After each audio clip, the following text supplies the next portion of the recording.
Last night, huh? 0 trick-or-treaters, so I have a whole bowl of full-size candy bars. Bring it on in. We had a massive, all gone. Really? All gone, yeah. The warmer weather led to record numbers of kids trick-or-treating last night in the tri-state. Yeah, which means you probably have a lot of candy in your home today, so joining us for the best way to encourage pacing with all that candy is medical reporter Liz Bonus. Pacing, Liz? I know, what's that? It's all over our office today too. I just went to reach for it and they're like, no, don't do that. I'm like, gotta have it for the set prop.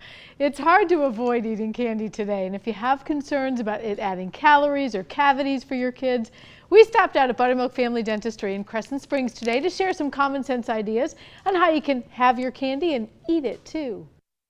It was checkup day for Mariah at Dr. Greg Pohl's office today. She gets good reviews at the dentist office based on what she does quite often to try and prevent problems with her teeth. Brush them a lot and floss a lot. And you didn't even go get candy, did ya? No. Just didn't want it? She gave out plenty of candy, however. And she says, well, if she agrees with Dr. Pohl, it's a good reminder to all of us. When they get that candy, that big stash of candy they bring home, don't let them store it in their room.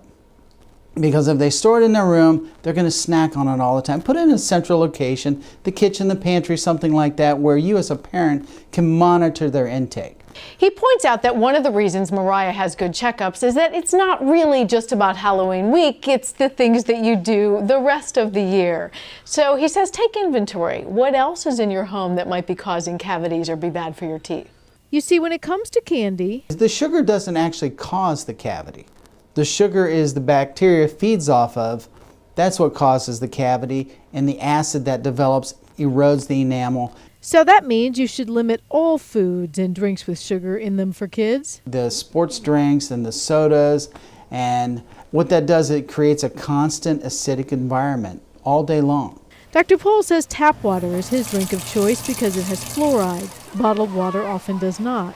And as for what they eat, Let's have healthy snacks around, you know, for the kids. I mean, if they have healthy choices, they may choose that. and by the way, one other request, don't threaten kids if they eat candy that they'll have a bad checkup, please. Dentists have a hard enough time with the negative image already. Okay, let's spin this around. Let's make it a positive. It's like, okay, hey, let's make sure that we brush and we floss and we take care of our teeth. Next time we go to the dentist, you'll have a great checkup. Oh, don't you love the way he says that? I did ask Dr. Pohl if some candy is harder on your teeth than others, meaning like is the gooey or the gummy stuff better or worse? He really says it all has sugar, so it doesn't matter. Because we all try to go, oh, the gummy bears are better than that, and I'll eat them. And you know, he points out that 3 or 4 pieces like this, not very much. Paula, however, was giving out the full-size candy bars. Yeah, well, And no one came? That's what I said. We'd have been lined up. I'm telling you, I'll bring them in. If you brush right away, though, you're better off. That was his right? point, that if you could even, if you rinsed, if you couldn't brush, you got rid of a lot of that, or sugarless gum. He recommended that afterwards. Yeah, cavities really are the main concern with sugar. You know, we think of other things, but it adds up over time. And he said it's really gone up in little kids compared to how it used to. Yeah, you bet. Just a word of caution.